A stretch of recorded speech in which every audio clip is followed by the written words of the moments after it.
In this video, you will learn what are various ways to troubleshoot your Netgear Range Extender device EX6110 in case if you are unable to connect to your PlayStation or faces an error, or maybe a weak signals.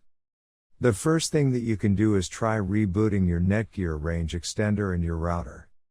Second, if this does not solve the problem, then try factory resetting your Netgear Range Extender.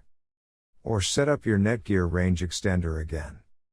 The third thing that you can do is make sure that you are using the latest firmware version on your Netgear Range Extender. If you do not know how to update firmware, watch one of our videos on it. Before heading ahead into the video, in case you are facing any issue with your Netgear Range Extender device, get in touch with our Netgear experts. Thanks for watching our video, and do not forget to like, share, and comment on the video, so that you never miss any video from our channel.